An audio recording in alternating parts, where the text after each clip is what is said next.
اب آئیے آخری سٹیج آئی. حضرت معاویہ کو مشورہ دیا گیا. مغیرہ ابن شعبہ ایک بزرگ صحابی تھے کہ دیکھیے جناب امیر، مسلمانوں میں اختلاف ہوا، 4.5 سال 5 سال خانہ جنگی رہی. اب اگر پھر معاملہ آپ کے انتقال کے بعد ایسے ہی چھوٹ گیا تو اختلافات ہوں گے، جھگڑے ہوں گے، مختلف دعوے دار سامنے آئیں گے، جنگیں ہوں گی، پھر دوبارہ جو ہے فساد ہو جائے. آپ کسی کو نامزد کر دیجیے. اور پھر مشورہ دیا اپنے بیٹے یزید کو نامزد کر دیجیے. حضرت معاویہ ریلیکٹنٹ رہے، لیکن اس کے بعد انہوں نے مان لیا اور فیصلہ کر لیا. یہاں میں چاہتا ہوں کہ بات سمجھ لیں اچھی طرح.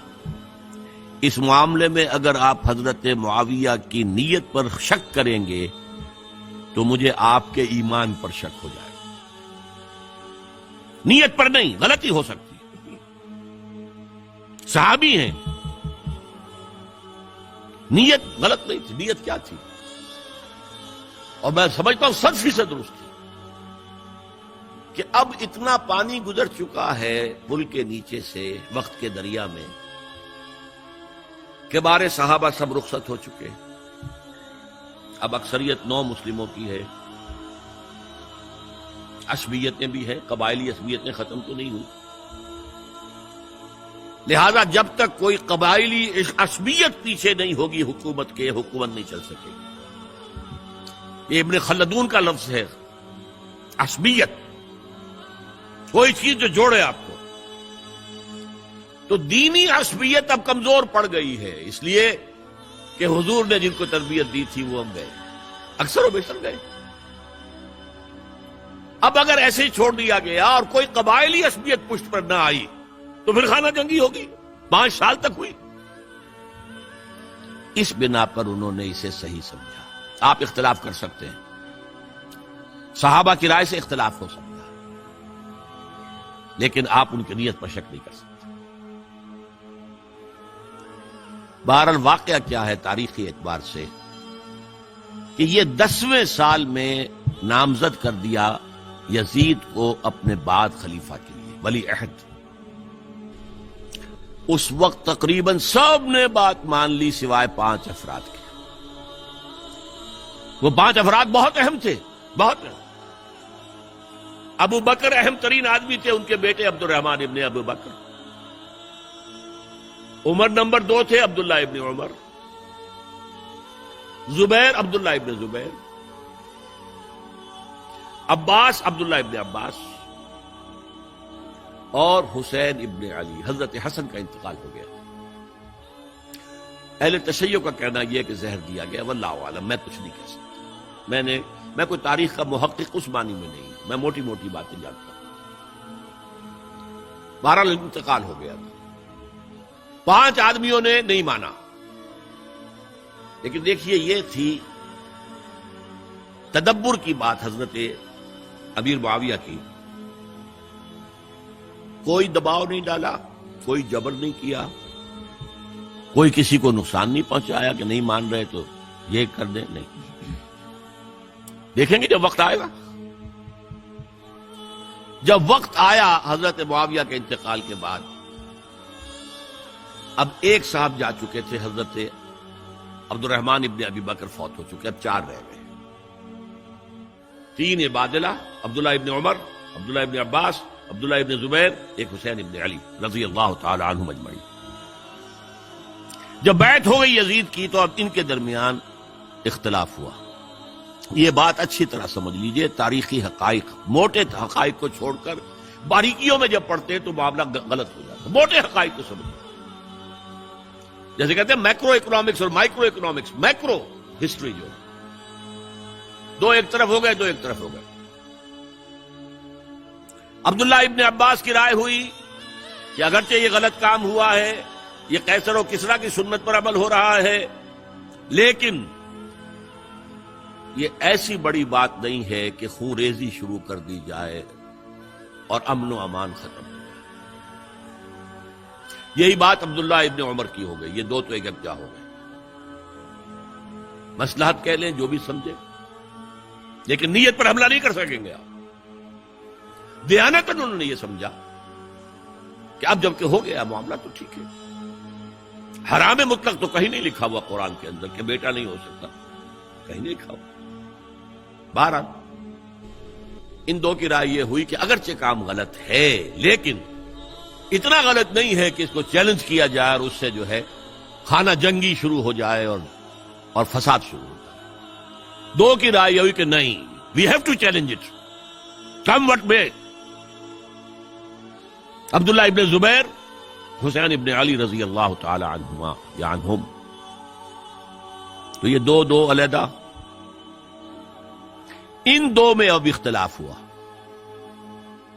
عبداللہ ابن زبیر کی رائے یہ تھی کہ یہی مقیم رہو مکے میں، حجاز میں، مکے اور مدینے میں، یہاں سے ریزسٹنس موومنٹ ہم شروع کریں،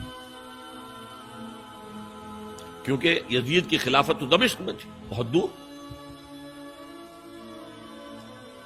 حضرت حسین کو خطوط آ رہے تھے کوفے سے، کوفہ حضرت علی کا صدر مقام رہا تھا، اور جن سبائیوں نے فتنہ پیدا کیا تھا حضرت عثمان کے خلاف وہ بھی وہیں آباد تھے۔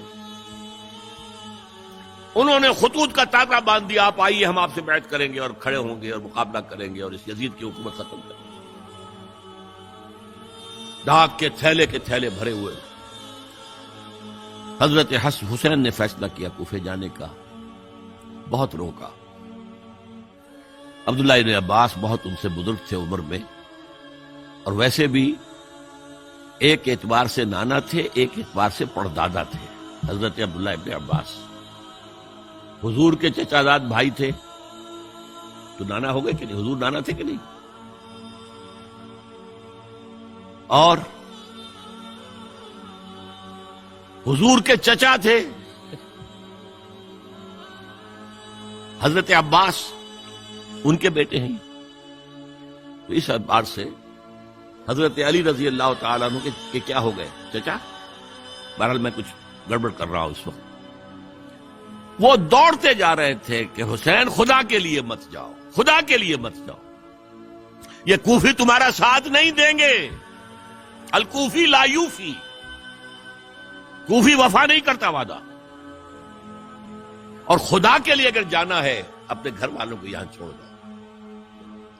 بس حضرت حسین پر رضی اللہ تعالی عنہ جو ایک کیفیت تھی، انہوں نے سب باتوں کو نظر انداز کیا۔ وہاں ہزاروں لوگوں نے مسلم بن عقیل جو حضرت حسین کے نمائندے کی حیثیت سے پہلے گئے تھے، ان کے ہاتھوں پر بیعت کیا، وہ خطوط آ رہے تو اور بھی بات پختہ ہو گئی۔ ابھی راستے ہی میں تھے کہ پتہ چلا کہ ابن سیاد گورنر بن کر آیا ہے، اور اس نے جو وہاں پر تشدد کیا ہے اور ڈنڈا برسایا ہے، سب بیعت توڑ کے گھروں میں چھپ گئے، اور مسلم بن عقیل جو ہیں وہ بے یار و مددگار شہید بھی کر دیے گئے۔ حضرت حسین نے ارادہ کیا کہ واپس ہو جائے مدینے۔ اب مسلم بن عقیل کے بیٹے جو ہیں، وہ عرب کی ایک غیرت ہے، ایک آنر جسے آج کل کہتے ہیں، ہم اپنے باپ کا بدلہ لیے بغیر نہیں جائیں گے۔ اور حضرت حسین کی شرافت اور مروت، یہ لوگ میرے ساتھ آئے تھے نا، میرا ساتھ دے رہے تھے، اب میں ان کا ساتھ کیسے چھوڑوں؟ بہرحال وہ حادثہ فاجعہ ہو کر رہا، اور اس میں سب سے بڑا سبب جو بنا ہے وہ میں چاہتا ہوں جس کی طرف کسی کی نگاہ نہیں گئی۔ افسوس یہ ہے کہ میرا اس پر جو کتابچہ ہے سانحہ کربلا وہ آؤٹ آف پرنٹ تھا، کوشش تھی کہ آج یہاں وہ پیش کیا جاتا، مختصر ترین، لیکن آپ دیکھیں گے کہ کلیئر ہو جاتی ہے ہسٹری۔ دو کتابچے ہیں، شہید مظلوم، میرے نزدیک مظلوم ترین شہید حضرت عثمان رضی اللہ تعالی، اور سانحہ کربلا، بہت بڑا سانحہ، اس میں کوئی شک نہیں۔ حضرت حسین کے صبر اور مثابرت اور استقلال اور شجاعت یہ مثالی ہے تاریخ کے اندر۔ اپنے سامنے جو ہے اپنے ایک ایک کر کے چراغ گل ہو رہے ہیں، خاندان سارا ختم ہو رہا، شیرخوار بچے شہید ہو رہے۔ وہ تو ایک بچہ بیمار تھا، حضرت علی بن حسین زین العابدین رحمت اللہ علیہ، وہ بچا ہے، لیکن اصل میں شرافت اور مروت جو ہے وہ بسا اوقات اپنی شرافت کی وجہ سے مار کھا جاتی ہے. حضرت حسین سے میرے نزدیک یہ ایک اسٹریٹجک مسٹیک ہوئی کہ جب کوفیوں کا لشکر سامنے تھا تو وہاں کھڑے ہو کر ایک ایک کا نام لے گا، فلاں ابن فلاں کیا تم نے مجھے خط نہیں لکھا تھا؟ اے فلاں ابن فلاں کیا تم نے مجھے خط نہیں لکھا تھا؟ سب کے راز فاش کر رہے ہیں.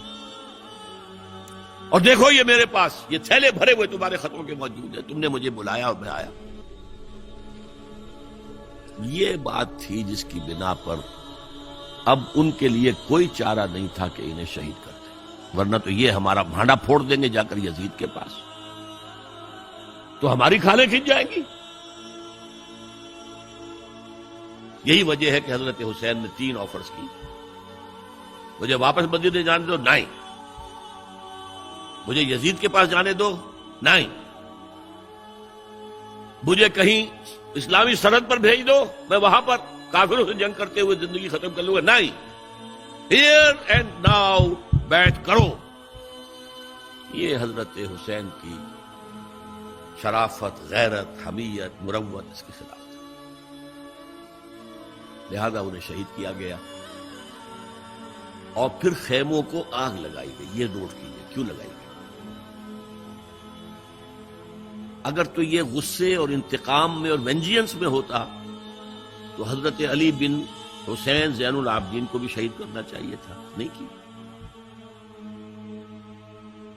اگر یہ اس طرح کا معاملہ ہوتا تو خواتین کی بے حرمتی ہوتی، نہیں ہوئی. یہ خیمے کیوں جلائے؟ تاکہ وہ جو ایویڈنس ہے وہ ختم ہو جائے. ہمارے خلاف یہ جو ڈاکومنٹری پروف لیے پھر رہے ہیں، خیمے جلیں گے اور یہ تھیلے بھی جل جائیں گے اور یہ خطوط بھی جل جائیں گے اور ہم بچ جائیں گے. یہ ہے میرا تجزیہ. بہرحال اس میں کوئی شک نہیں کہ تاریخ انسانی کے عظیم حوادث میں سے وہ ہے، اور میرے نزدیک حضرت حسین رضی اللہ تعالیٰ عنہ کا اختلاف کر سکتا ہے، جو چاہے کرے. حضرت حسین سے اختلاف کرے اور اتفاق کرے حضرت عبداللہ ابن عمر، عبداللہ ابن عباس کے ساتھ، تب بھی ٹھیک ہے. اور اگر حضرت عبداللہ ابن عباس اور عبداللہ ابن عمر سے اتفاق کرے اور حضرت حسین ان سے اختلاف کرے، تب بھی شک ہے. معصوم کوئی نہیں. ہمارے نزدیک معصومیت خاصہ نبوت ہے. نبوت ختم ہوئی حضور پر، معصومیت ختم ہوئی. غلطی ہر ایک سے ہو سکتی ہے اور آپ رائے رکھ سکتے ہیں، لیکن کسی صحابی کی نیت پر حملہ نہیں کریں گے. صحابی کی نیت پر حملے کا مطلب کیا ہے کہ محمد صلی اللہ علیہ وسلم تزکیہ نفس نہیں کر پائے. یہ ریفلیکٹ کرے گی حضور کی اس پوری کی پوری جد و جہد پر کہ شخصیت سازی نہیں کر پائے محمد صلی اللہ علیہ وسلم. نہیں، معاذ اللہ ثم معاذ اللہ ثم معاذ اللہ. بہرحال یہ ہے تاریخ کے اعتبار سے ہمارے ہاں جو عظیم ترین